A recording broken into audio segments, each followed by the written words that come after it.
น้ำจิ้มเขาตำเองนะแล้วก็เอามาผสมกับน้ำจิ้มอยู่ห้ามเพื่อนลูกกินโตแม่กินกว่าแม่เสียดายเขาสิพากับไปไหว้ธาตุปะนี่เอาเด้ลืมเลยเด้อันนี้ค่ะนี่ลืมเลยที่เราเกลือเอาเบิร์ดเลยบ่เอาเบิร์ดแล้วป้าสบายดีทุกคนเมื่อนี้สิพาทุกคนไปเลาะตลาดนัดธาตุพนมกับคนติดตรงเฮ้ยให้กันเท่าไหร่ซื้อปีเหือแล้วป้าแบบนี้คนเต็มเหืออยู่บนถาดแต่ไทยเฮาได้เดี๋ยวนี้เมื่อนี้สิพาป้าไปกินบุฟเฟ่อร่อยอร่อยนะ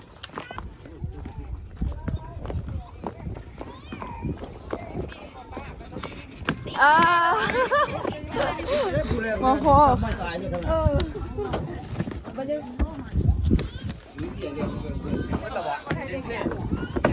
โอ้ยบ้า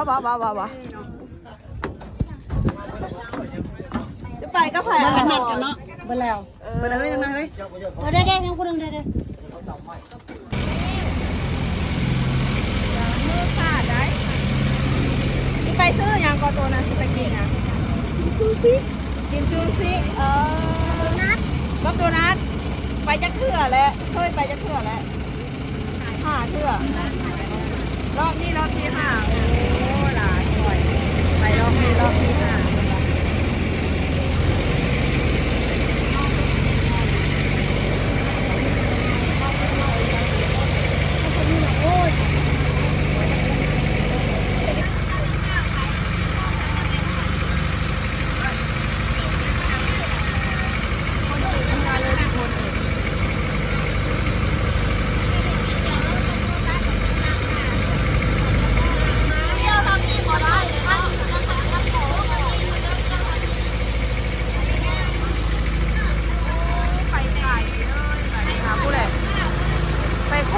น้ำกำพี่น้องอำเภอธาตุเลยไปโค้งอยู่น้ำกำแล้วก็โค้งขึ้นไปทอดธาตุด้านเลยอันนี้เป็นด้านฝั่งอันนี้เป็นด้านฝั่งสวรรค์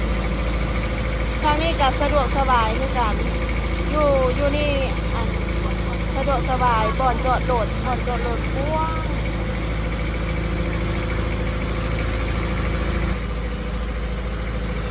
อันนี้เป็นเรือกลับมาโมงนี่ประมาณ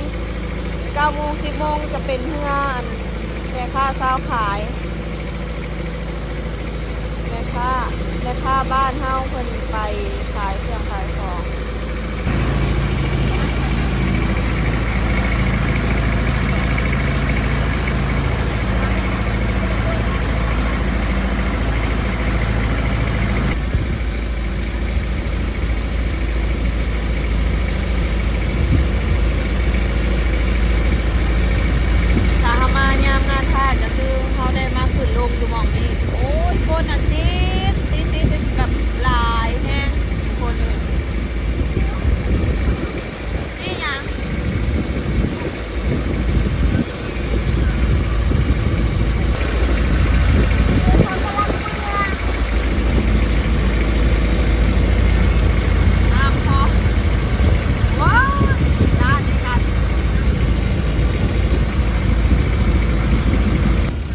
จะเป็น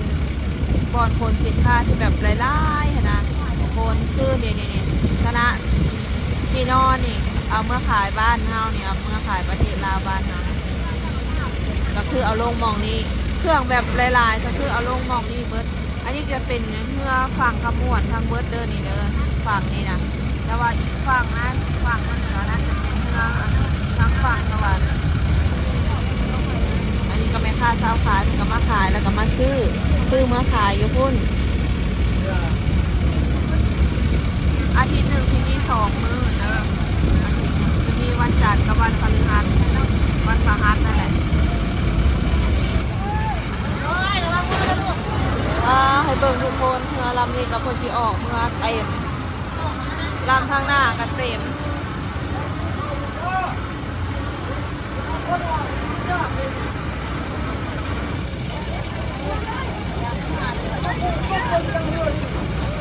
ญาติ เป็นไงปะนางญาติก็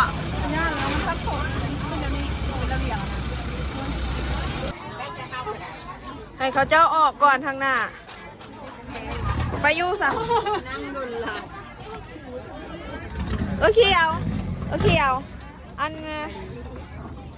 เจ้าสิไปใช้โลตัสบ่อีลาอยู่กับไผซะ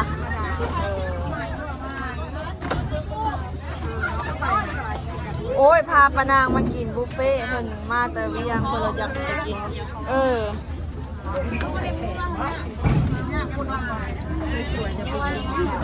คอยสิไปโลตัสเจ้ละน้อยสิไปอันหาหมอแล้วสิไปเลาะโลตัสก็สิคือโลตัสเลยบ่นี่นี่มาขอเอื้อยกับอ้ายบถ่ายคลิปเอาสอนคนงามนี่เนาะตอนนี้ก็ออกจากเฮือแล้วฮอดทางขึ้นเรียบร้อยลืมบอกไปทุกคนมื้อนี้เฮามา4 คนเด้อมื้อนี้เด้อวุ่นมากเลยไปสิบ่ทันหมอปานางเพิ่นสิเก็บพระ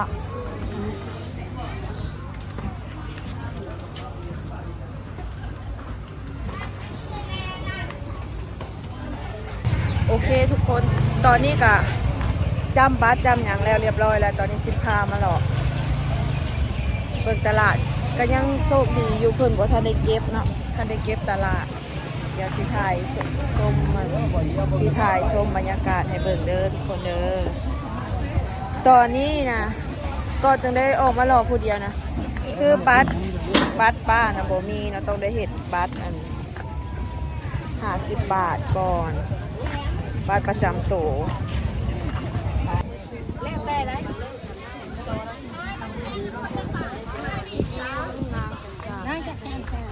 จานเท่าไรแม่จานละ100จ้าแค่ได้จานละ100ทั้งคนนี่30 บาทซื้อให้เด้อนี่เด้อเสือก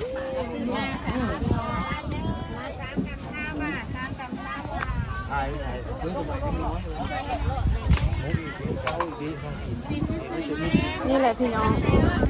นี่แหละทุกคนบรรยากาศก็สิประมาณนี้ขายอาหารบ้านค่ะ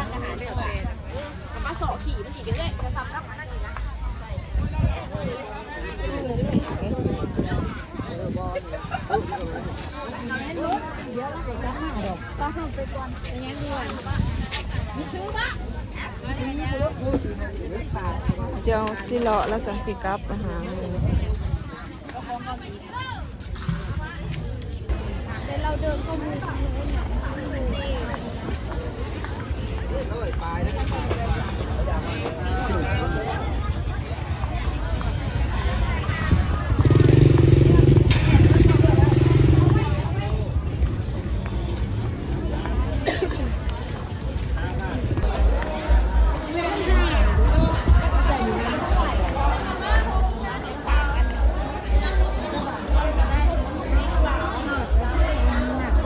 เบิ่งผักกระเดาก่อนมือแรงมีเมนูละสิป่นปลาดุกแต่เหลือ2 คนเนาะมาสิอีก2 คนไปหาหมอสิพาเราชมบรรยากาศ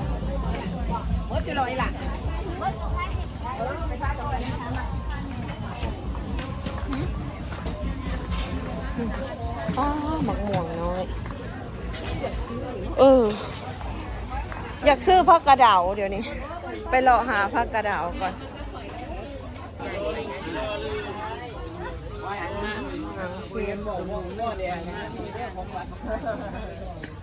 พิซซ่าเป็นจะซื้อมาให้เด็กน้อยแท้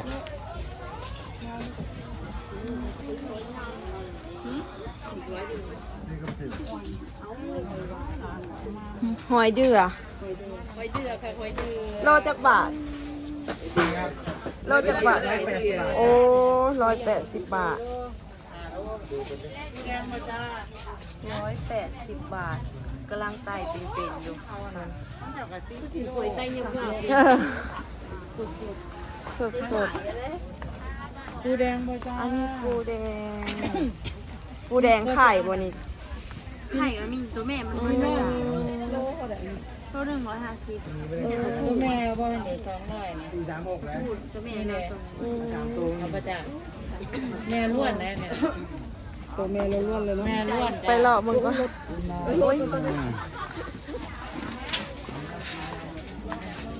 โอ้ยถ้ากระดาวหมัดเท่าไรแม่ 10 บาทจ้ะ นี่ซื้อมากินกับป่นป่าก่อน มาพ่อแล้ว เอา2 หมัดเฮ็ดเฟืองนี่เด้แม่ โลนึงอัน120ครึ่งโลอัน30 บาท เบิ่งโอ้ยลืมเอา2 หมัด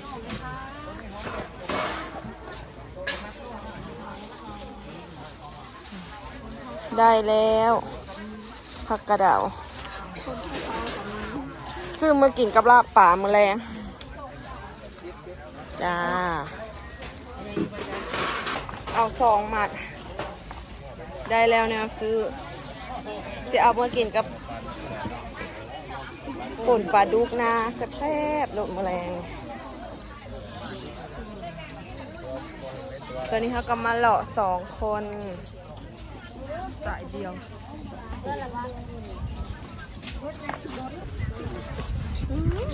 หอยเสื้ออ่อนแต่นางจักจันนี่แหละเป็นตาแซ่บ แม่คมไทย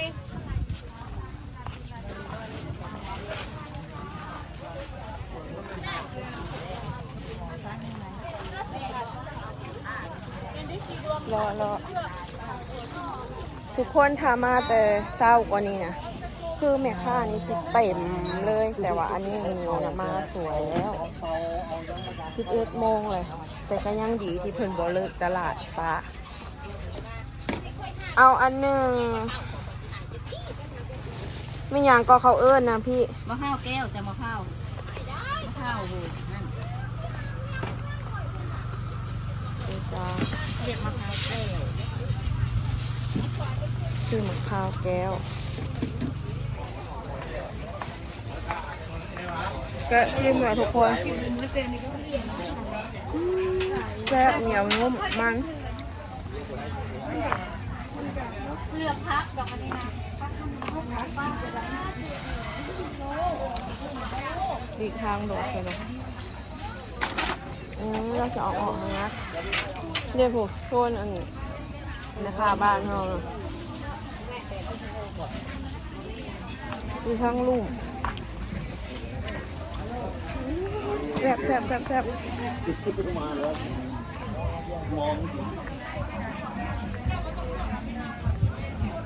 น้องหมวกด้วยจะโลจะบาทนะ60 40,000 60 บาทกับ40,000 บาทนะ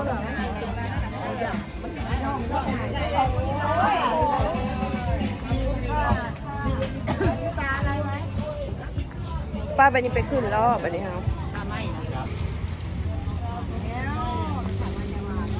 ไปทุกคน โอ้ก็กินด้วยช็อกโกแลต ได้แล้วเนาะไปบัดนี้กินบุฟเฟ่ต์โจ มันกันเลยหรอต้น อันนั้นกุ้งแต่ มันเป็นแต่ พวกว่าจะห้าวซื้อเสื่อค่ะ บริสุทธิ์ยอมกัน ขนาดแบบรออันชั่วโมงนึงจังเอาจังของอ่านค้าค่ะนะน้ำตาลเล่นเอาดอกเดียว ได้หลายนะ เอาทงเดียวคือเก่าคอยก็เอาทงเดียว โดนได้หลายทุกเดือนก่อนเลย 20อะไร มาพี่ลูก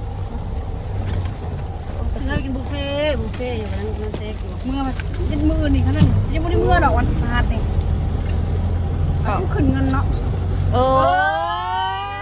ล้านบาทแล้วคนเลย ซื้อแล้วบ่ ได้พอแล้วซื้อ เอาคือบ่ซื้อสบายนี่ฮะ เอาใส่ถาด เคยว่าล้านบาทเคยเลื่อน5 ล้านปลากระยาเขาหรอก จะโม่เป็นมือ แล้วก็เติมมัน ค่อย ร้านในจันทร์ร้อง แล้วก็เห็นทั้งหลังให้สง่า อ เอาขอบใจล่วงหน้า เป็นบ้านให้บอกอยู่ ขอบใจล่วงหน้าเนาะยูเนาะ ให้ยายนั่งห้องมันมือละล้านบาทเอาเพื่อนก็ยังกันตัวแล้วตอนนี้เหลือ300 บาท หอดแล้วหมูกระทะพุงแตกนี่ทุกคนตอนนี้ก็หอดฮานบุฟเฟ่แล้วกำลังย่างกุ้งจ้ะส่วนป้ากะไปหาเอาของมาปิ้งมาย่างกันอยู่ กุ้งตัวสดๆอันนี้หนอกน้ำแข็งมาแล้วเด้อ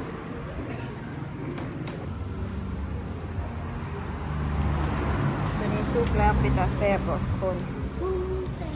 ญาติพร้อม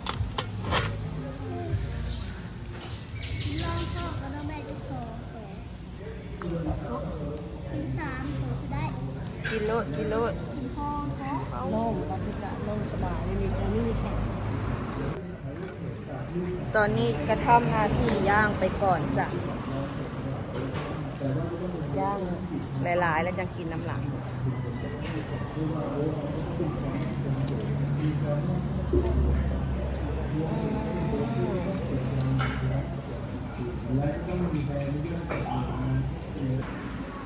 เอาละทุกคนเมื่อในนี้กุ้งตัวง่ายกินหลายตัวแล้ว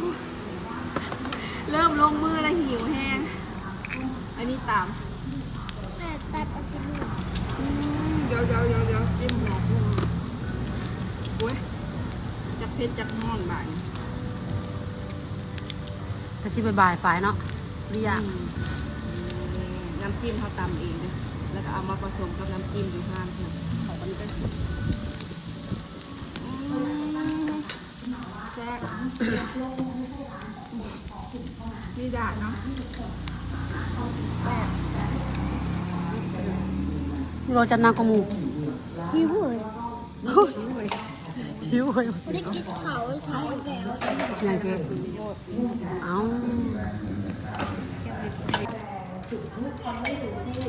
จ้า เจ้าของห้างก็ใจดีวิสัยสากให้พร้อม ขอฝากแบรนด์จำเกิดแบรนด์โทรศัพท์แล้ว พุ่งแตกธาตุพนมเขามาเอาเว้นก็เลยบอกท่านมีแขก เพราะว่าย่างแมลงน่ะคนเต็มอยู่แล้ว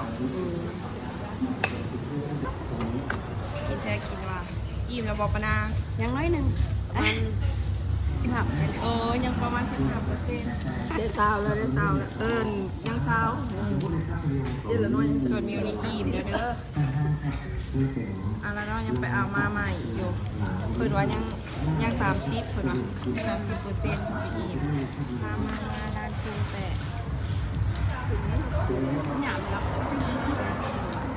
หลังวัดธาตุเด้อพี่การ์ดกัน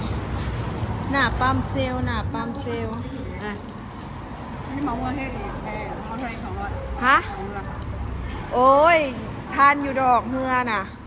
แค่บ่ทานเฮาก็เหมาเมื่อคือว่าหั่นแหละบัดแล้วจังให้เขาเจ้าโทรมาหา ลูกกินโตแม่กินวัวแม่เสียดาย เฮาสิพากันไปไหว้ธาตุบัดนี้เอาเด้ลืมเลยเด้อันนี้ค่ะ นี่นั่นแหละที่เรา เกือบเอาเบิ้ลเลยบ่ เอาเบิดแล้วป้าบัดนี้ เงินน่ะเอาแล้วก็เงินน่ะเอาแล้วดีใจแม่ ครับรอมาสิ บ่ว่าเจ้าสิพาอัน ไปเรื่อย สิ่งน่ะ เพิ่งลงมาใหม่ได้ ยิ้มเต็มเลยเต็มเลย เพิ่งลงมาใหม่ได้ ๆนา ขี่ ซื้ ซิ่ง อ เลย น้ำสมมาฝาก เดี๋ยวลูก 2 เทื่อแล้ว เพิ่นได้ลูกค้า2เที่ยวแล้วว่ะ เราโทรให้เนาะ โอ้เจ้าขาประจำอยู่นี่ว่าซะซะ ให้ประจำอยู่นี่ โอ้จ้า ผมไม่มีได้2 เทื่อบ่ได้ให้น้ำผมจักขวด โอ้ยตายอร่อยเลยไปเด้อ ไปนอนเทื่อลูกก็ได้ มีงานให้ทำก่อน ล้างถ้วยวันนี้ ได้ไปหุบเขา ด้านเสื้อข่าวสารจ้านะลง ซื้อเงินซื้อกินเบิดแล้วรถมันบ่มีเมื่อแบบนี้บ่มีค่าเมื่อ ว่าเป็นหยังเขาสิฝากเมื่อดอก โอ้เมื่อกับเมื่อนอกเวลาอย่าไปคิดบวกเพิ่มนะปกติจักโมงเรือเบิด 4 โมงเนี่ยสุดเจ้าอย่าหึงได้ จ้า บ่ทันเรื่องคอยบ่รับประกันเด้อ โอ ไป เค จะต้องเล่นน่ะ ไปซื้อแป้ง ยอดเรื่องตลาดท่าเล็กๆออกมาเลย ขออนุญาต เซเว่นแล้วก็เข้าไหว้ท่า เลยได้ จ้า ว่าไปตามมุ้งเพิ่งเลย มันสิถึงเลยดิฮะ เซเว่นแวะแป๊บเดียว ซื้อแป้งเฉย มาที่กับไม่ได้ไหวทานเยอะนึงไหมไปคาดานนี่นะ ๆเอาเลยทุกคนตอนนี้มิวก็ฮอดหน้าวัดท่าแล้วนี่สิมาบูชาดอกไม้ไปไว้พระธาตุแล้วก็กลับเลยเอาดอกไม้คือบ่มีผู้นักท่องเที่ยวกันหลายนะ เวลาให้อึดนะเฮ้ยมองเนาะ เอา ใช่ค่ะ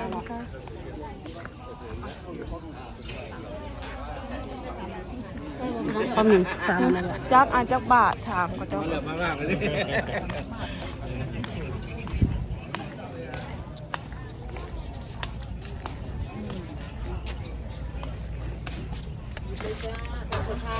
โอ้ตามสถาปนา 40 บาทนี่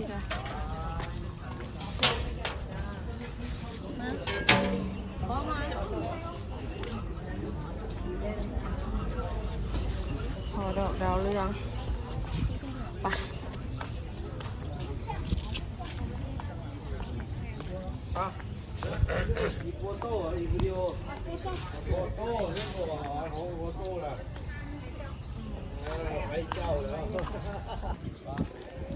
ตอนนี้ก็ไปบูชาดอกไม้มาแล้ว เพื่อนว่าตามศรัทธาเนาะถ้าก็หยอดเหรียญไปแล้วจ้า ไปทั้งเดือนเดือนทั้งใบ อืม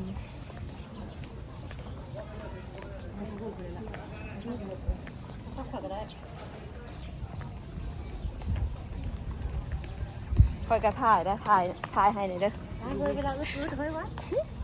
โอ้ยทันอยู่ดอกหากะ 2 นาทีก็พัฒนาเนาะไปได้ห้องไปเลยไป อ่ะน้อยเด้อค่ะถ่ายรูป จะบด3 รอบแล้ว เฮาบ่วนติเฮ้ยเจ๊พี่มาทางหน้าพี่นะ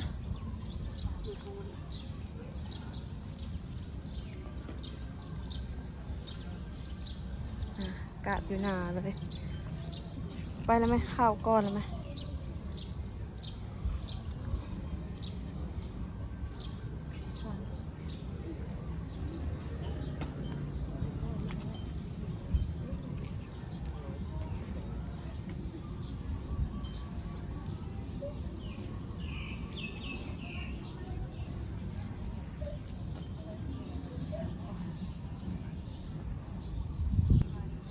ขอให้เพลงเจ้าโด่งดัง สารวงวันโด่งดอกไม้ปัง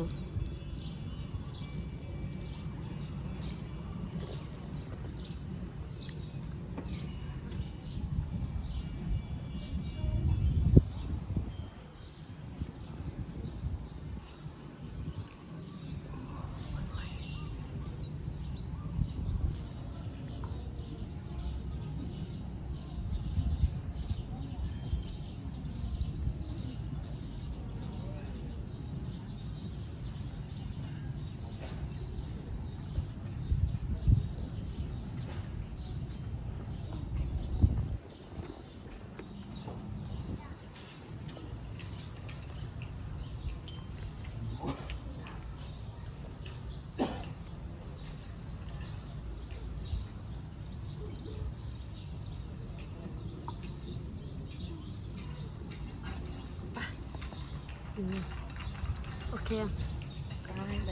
ครับ โอเคทุกคนเวลากับจันจ้อเวลาก็ได้มากราบพาป้ามากราบธาตุพนมไหว้ธาตุพนมแล้วก็สิกลับเลยเด้อบาทนี้ตอนนี้เฮาก็ได้พากันไหว้ธาตุเสร็จเป็นทีเรียบร้อยแล้วเวลากับจันจ้อเนาะก็สำหรับคลิปนี้ก็สิขอฝากไว้สำนี้ก่อนเด้อคลิปหน้าพ่อกันใหม่อย่าลืมกดไลค์กดแชร์กดติดตามซ่องมิวสาวลาวเนี่ยเด้อขอบใจ